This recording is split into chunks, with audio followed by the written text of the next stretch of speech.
ఓం నమః శివాయ. ఓం నమో నారాయణాయ. కర్మ నివారణ నరదృష్టి నివారణ కాళభైరవాయ నమో నమః.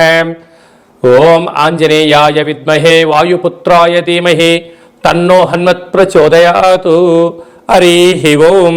మా ఛానల్కి స్వాగతం. చూస్తున్న వీక్షకులకు ప్రేక్షకులకు ప్రియ కాళభైరవ భగవద్బంధులకి స్వాగతం పలుకుతూ మమ్మల్ని ఎంతగానో ఆదరిస్తూ ఉండబడినటువంటి ప్రియ సోదరీమణులకు అందరికీ, సనాతన ధర్మ సంరక్షకులకు, జ్యోతిష్య అభిమానులకు స్వాగతం పలుకుతూ అందరిపైనను శ్రీ హనుమంతుడి స్వామి వారి యొక్క ఆశీస్సులు ఉండాలని కోరుకుంటూ ఆశీర్వచనం. అందరికీ ధర్మ మార్గము, భక్తి మార్గము, రామ మార్గాన్ని ఏర్పాటు చేసే శక్తిని మనసు ప్రసాదించాలని మనసారా శ్రీ హనుమంతుడి స్వామి వారిని కోరుకుందాం.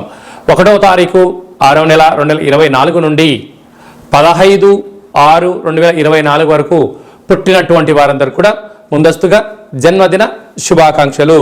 గతంలో వివాహం చేసుకున్న వారికి వివాహ వార్షికోత్సవ శుభాకాంక్షలు.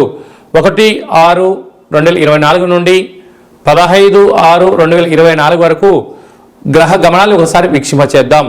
మేషరాశిలో కుజుడు స్వక్షేత్రకారకుడు, వృషభ రాశిలో చతుర్గ్రహ కూటమి, రవి బుధ గురు శుక్ర సంచార స్థితి, శుక్ర భగవానుడు స్వక్షేత్ర సంచార స్థితి, రవి చేత గురు శుక్రులు ఇద్దరు గురుమౌఢ్యమి శుక్రమౌఢ్యమి జరుగుతున్న విషయం తెలిసినటువంటిదే.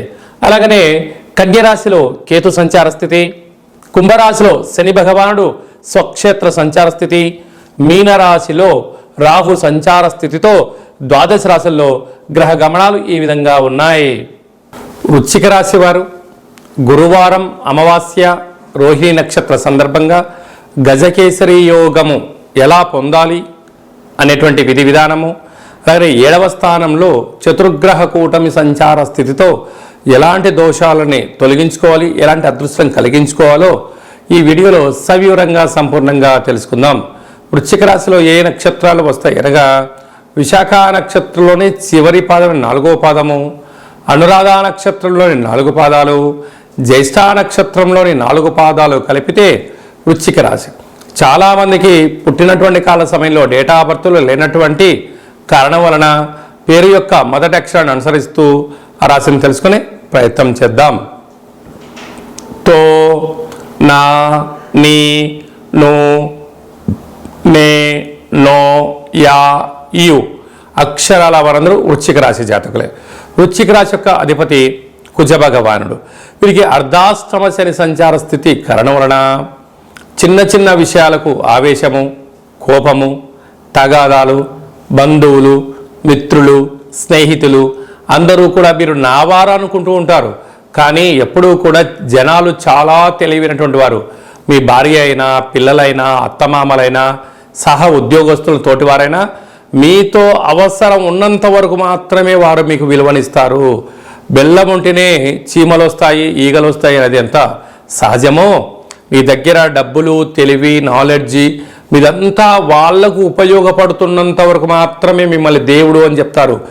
ఏ ఒక్క క్షణం మీరు వీటికి దూరంగా ఉండగలిగినట్లయితే ఇన్ని రోజులు నీ సహాయం పొందిన వారు, ఇన్ని రోజులు నువ్వు దేవుడు అని చెప్పిన వాళ్ళు నిన్నే దయ్యము అని చెప్పి నిన్నే రాళ్లతో కొట్టే పరిస్థితి చాలా అధికంగా ఉంటుంది. కనుక ఏ రోజైనా వృశ్చిక రాశి జాతకులు ఒంటరి వారే అని చెప్పి గమనించాలి. మీ ధర్మం, మీ నీతి, మీ ఆధ్యాత్మికత, మీ ప్రశాంత జీవన విధానమే మీకు ఐశ్వర్యం, ఆనందం మీ సొంతం అవుతుందని చెప్పి గమనించాలి. లేకపోతే పోలీస్ స్టేషన్లు, కోర్టు, గొడవలు, అశాంతి, ప్రశాంతత లేని జీవితం పొందే పరిస్థితి ఉంటుంది. ఇలా ఎక్కువ కాలంగా ఆలోచించాలనుకోండి, దీర్ఘకాలిక వ్యాధులైనటువంటి షుగరు, థైరాయిడ్, నరాల బలహీనత, బ్రెడ్ స్ట్రోకు, పెరాలసిస్ లాంటివి వచ్చే పరిస్థితి చాలా అధికంగా ఉంటుంది. ఇలాంటి కాల సమయంలో మీరు ఎంత బరువు అయితే ఉంటారో అంత బరువు కలిగినటువంటి ఉప్పును తులాభారంగా చేసుకొని నీటితో కరిగించి ఆ ఉప్పుతో మహాదేవుడికి రుద్రాభిషేకం చేసుకున్నట్లయితే ఎవరు మనవారు, ఎవరు పరాయివారో మీరు గమనించేస్తూ ప్రలోభాలకు గురి కాకుండా మీ పని మీరు చేస్తూ విజయానికి మీ సొంతం అవుతారని చెప్పి గమనించాలి. సంతాన స్థానంలో రాహు సంచార స్థితి ఉండడం వల్ల మీ పిల్లలు, మీ ఎదుగుదల, మీ యొక్క కుటుంబం గురించి అనేక మంది చర్చించబోతున్నారు. నూతనంగా వివాహం వారికి సంతాన యోగం, పిల్లల యొక్క చదువులు అభివృద్ధిలో ముందు వరుసలో విజయం మీ సొంతమవుతుంది. 6వ స్థానంలో కుజుడు సంచారం చేయడం వల్ల భూములు, గృహాలు, బంగారు ఆభరణాలు, క్రయ విక్రయాలు యోగదాయకం అని చెప్పి గమనించాలి. 7వ స్థానంలో రవి బుధులు కలిసి ఉండడం వలన ప్రభుత్వ ఉద్యోగం మీ సొంతం కాబోతుంది. ప్రయత్నం చేసేవారికి మంచి కాలము. ప్రభుత్వ ఉద్యోగం చేస్తూ ఉండబడిన వారికి ధర్మబద్ధంగా ఉండడం వలన ప్రమోషన్స్ వీరి సొంతం కాబోతుంది. అక్కడే గురువు, అక్కడే శుక్రుడు సంచారం చేయడం వలన కొన్నిట్లో స్వల్పమైనటువంటి ఇబ్బంది అనిపించను మౌనంగా ఉండండి, యోగదాయకమైన రోజులు మీవే అని చెప్పి గమనించవచ్చు. కనుక ఈ అమావాస్య గురువారము రోహిణి నక్షత్ర సందర్భంగా ఈ చతుర్గ్రహ కూటమి సప్తమంలో ఉండడం వల్ల దోషం తొలగించుకోవాలి అన్నట్లయితే తెల్ల జిల్లేడు వృక్షం దగ్గర దీపం పెట్టడం, అలాగనే కాళభైరవ స్వామి యొక్క ముడుపు, హోమము కార్యక్రమంలో పాల్గొనడం, కాళభైరవ స్వామికి స్మరణ చేయడం వలన అంతా మంచి కలుగుతుందని చెప్పి గమనించాలి. విశాఖ నక్షత్ర జాతకులు స్వయం వృత్తులు, సేవా రంగాల్లో, మార్కెటింగ్లో తొందరపాటు నిర్ణయాలకు ఇది సరైన సమయం కాదు. అనురాధ నక్షత్ర జాతకులకు సహనం, పట్టుదల, ఓర్పు, ధర్మమే మీ యొక్క విజయం కలిగించాలి. జ్యేష్ఠ నక్షత్ర జాతకులకు మీ యొక్క ఆలోచన, హార్డ్ వర్క్, విదేశాల్లో పెట్టుబడులు ఆకర్షించడంలో విజయం మీ సొంతం కాబోతుందని చెప్పి గమనించాలి. జూన్ మాసంలో ముఖ్యమైనటువంటి పండుగల గురించి క్లుప్తంగా, సవివరంగా, సంపూర్ణంగా తెలుసుకుందాం. 6వ తారీఖు 6వ నెల 2024 తారీఖున వైశాఖ మాస కృష్ణపక్ష అమావాస్య గురువారము రోహిణి నక్షత్రము రావడము చాలా యోగదాయకం అని చెప్పి గమనించాలి. గురుచంద్రుడు ఎవరి యొక్క జాతకంలో కలిసి ఉంటే గజకేసరి యోగము అంటారు. కనుక అమావాస్య విశేషమైనటువంటి గురువారము రోహిణి నక్షత్రంలో సంచారం చేయడం వలన మనము కాళభైరవ స్వామి వారి యొక్క స్మరణ, కూష్మాండ దీపము, సౌభాగ్య ముడుపు, హోమ కార్యక్రమంలో పాల్గొన్నట్లయితే మనకు లేనటువంటి గజకేసరి యోగం కలుగుతుందని చెప్పి గమనించగలగాలి. అలాగనే 14/6/2024 జ్యేష్ఠమాస శుద్ధ అష్టమి కాళభైరవ స్వామి యొక్క సేవ చేయడం వలన జ్యేష్ఠమాసంలో అద్భుతమైనటువంటి విద్య, ఉద్యోగ, వ్యాపార, రాజకీయ సకల రంగ కార్యక్రమాల్లో ఎలాంటి ఆటంకాలు ఉన్నా తొలగిపోతాయని చెప్పి గమనించాలి.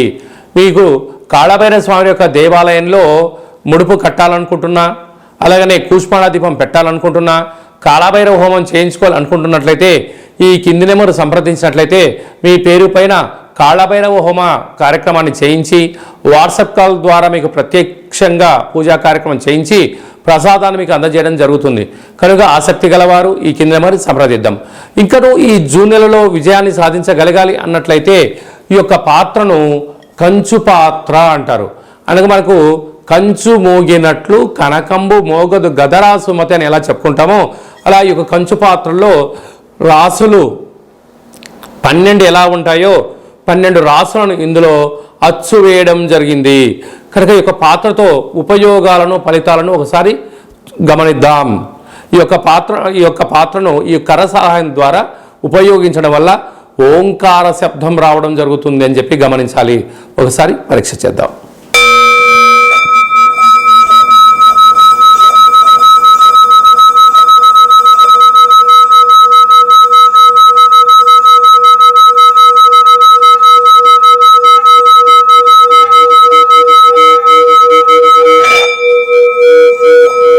యొక్క శబ్ద తరంగాల ద్వారా మానవుని శరీరంలో ఉండబడినటువంటి 7 చక్రాలు వికసింపచేసుకోవడము, ఇంట్లో ఉండబడినటువంటి జ్యేష్ఠాదేవి బయటికి వెళ్ళడము, గ్రామంలో సంచరించేటువంటి లక్ష్మీదేవి మన ఇంట్లోకి రావడము, నరదృష్టి, శత్రు ప్రభావాలు, తంత్ర తాంత్రిక ప్రయోగ దోషాలు తొలగిపోతాయని చెప్పి గమనించగలగాలి.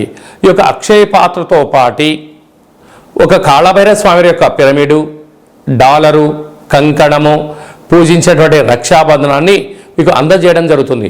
కనుక ఇంటింటా కాళభైరవం అనేటువంటి కార్యక్రమంలో మనమందరము కాళభైరవ స్వామి యొక్క అక్షయ పాత్రను స్వంతం చేసుకుందాం, గృహంలో ఉంచుకుందాం, అష్ట కష్టాలకు స్వస్తి పలుకుదాం, అష్ట ఐశ్వర్యాలకు స్వాగతం పలుకుదాం. అలాగనే మీ వ్యక్తిగత జాతకం తెలుసుకోవాలనుకుంటున్నారా? మీరు పుట్టినటువంటి తేదీ, నెల, సంవత్సరం, సమయం మీ పేరు రాసి పంపించినట్లయితే 100 సంవత్సరాల జాతకాన్ని వ్రాసి పంపించడం జరుగుతుంది. మీరు పుట్టినటువంటి కాల సమయంలో గ్రహ గమనాలు ఎలా ఉన్నాయి, ప్రస్తుతం ఎలా ఉంటున్నాయి, రాబోయే కాలంలో ఎలా ఉండబోతున్నాయో మీకు సవివరంగా సంపూర్ణంగా తెలియజేయడం జరుగుతుంది. అలాగే చాలామందికి పుట్టినటువంటి కాల సమయంలో డేటా ఆఫ్ బర్త్లు లేనటువంటి కారణం చేత మీ పేరు యొక్క మొదటి అక్షరాన్ని అనుసరిస్తూ రాశిని తెలియచేస్తూ గ్రహస్థితి ఇప్పుడు ఎలా ఉంది, రాబోయే కాలం ఎలా ఉండబోతుందో అనేటువంటి కారణం చేత రమణ శాస్త్రం ద్వారా అనగా గవ్వల ద్వారా కాళభైరవ ఉపాసన చేత భూత భవిష్యత్ వర్తమానాన్ని మీకు తెలియజేయడం జరుగుతుంది. కనుక వ్యక్తిగత జాతకం తెలుసుకోవాలనుకుంటున్న వారు ఈ కింది నెంబర్ని ఆన్లైన్ ద్వారా కానీ ఆఫ్లైన్ ద్వారా కానీ వాట్సాప్ ద్వారా కానీ సంప్రదించి అపాయింట్మెంట్ తీసుకొని సంప్రదించి మీ యొక్క జాతకంలో ఉన్న దోషాలను తొలగించుకోగలరు అని చెప్పి గమనించాలి. అలాగా మీ అబ్బాయి కానీ అమ్మాయికి కానీ పాప కానీ బాబు కానీ పుట్టినట్లయితే వారి యొక్క జన్మనామము ఎలాంటి పేరు పెట్టుకోవాలి, ఆధ్యాత్మిక నామాలు ఏంటి అనేది కూడా తెలియజేయడం జరుగుతుంది. అలాగే మీ అబ్బాయి కానీ అమ్మాయికి కానీ ఎంత ప్రయత్నం చేసినా వివాహం జరగడం లేదా, జాతకంలో ఎలాంటి యోగాలు ఉన్నాయి, ఎలాంటి దోషాలు ఉన్నాయి, ఎలాంటి వధువు చేత ఎలాంటి వరుడు చేత మీరు వివాహం చేసుకుంటే యోగం కలిసి వస్తుందో అలాంటి గ్రహమైత్రిని గణాలను గుణాలను తెలియచేస్తూ వీరి ఇద్దరి వివాహ తదనంతరము ఎలాంటి పరిస్థితి ఉంటుందో కూడా ముందే తెలియజేయడం జరుగుతుంది. అలాగే వివాహమైన దంపతులు తరచుగా గొడవ పడడం, చిన్న చిన్న విషయాలకు ఆందోళన చెందుతున్నట్లయితే ఈ కింది నెంబర్ సంప్రదించినట్లయితే వారి యొక్క జాతకంలో ఉన్న గ్రహదోషాలు తొలగించి పేర్ల యొక్క కొన్ని మార్పులు చేయించి వారిద్దరూ శ్రీ పార్వతీ పరమేశ్వరులు ఎలా ఉంటారో అలా ఉండేటువంటి సలహాలు సూచనలు ఇవ్వడం కూడా జరుగుతుంది. అలాగా మీ అబ్బాయి కానీ అమ్మాయి కానీ చదువులతో ఉత్తీర్ణత శాతము, తర్వాత 10th క్లాస్ తదనంతరము ఇంటర్మీడియట్లో కానీ డిగ్రీలో కానీ పై చదువులో కానీ వారి యొక్క జాతకరీత్యా ఎలాంటి చదువులు చదువుకుంటే ఎలాంటి ఉద్యోగాలు వచ్చే అవకాశాలు ఉంటాయి కూడా మీకు సవివరంగా సంపూర్ణంగా తెలియచేయడం జరుగుతుంది. అలాగనే చాలామందికి వాస్తు జ్యోతిష్యం నేర్చుకోవాలి అనుకుంటున్న వారందరికీ కూడా మన యొక్క కాళభైరవ స్వామి యొక్క దేవాలయంలో వాస్తు జ్యోతిష్యం నేర్పించడం జరుగుతుంది. అలాగనే మనకు చాలామందికి కాళభైరవ స్వామి యొక్క పూజ ఎలా చేసుకోవాలి, కాళభైరవ స్వామి యొక్క మంత్ర సాధన ఎలా చేయాలి, కాళభైరవ స్వామి యొక్క మంత్ర ఉపదేశం ఎలా తీసుకోవాలి అనుకుంటున్న వారందరికీ కూడా మన యొక్క దేవాలయంలో వారి యొక్క జాతకరీత్యా కాళభైరవ మంత్ర ఉపదేశాన్ని చేయడం కూడా జరుగుతుంది. కనుక ఆసక్తి గలవారు ఈ కింద నెంబర్ సంప్రదించగలరు. అందరికీ శుభం జయం లాభం జరగాలని కోరుకుంటూ ఆశీర్వచనం. ఓం దాశరథాయ విద్మహే సీతావల్లభాయ ధీమహి తన్నో శ్రీరామచంద్ర ప్రచోదయాతు. హరి ఓం. ఈ వీడియో మీకు నచ్చినట్టయితే లైక్ చేయండి, షేర్ చేయండి, మా ఛానల్ని సబ్స్క్రైబ్ చేసుకోండి. మేము చేస్తున్న వీడియోలు ఆధ్యాత్మికమైనటువంటి ధర్మ సందేహాలను అందరికన్నా ముందుగా మీరు చూడాలి అన్నట్టయితే గంట సింబల్ ప్రెస్ చేయండి, పైన ఆలాన్ని పెట్టుకొని తెలియచేయండి. మీరు ఎవరి క్షేమాన్ని అయితే కోరుకుంటున్నారో అంటే మీ క్షేమాన్ని ఎవరైతే కోరుకుంటున్నారో వారికి కూడా ఈ యొక్క భక్తి సమాచారాన్ని చేరవేసి భగవంతుడి యొక్క ఆశీస్సులు పొందగలరు.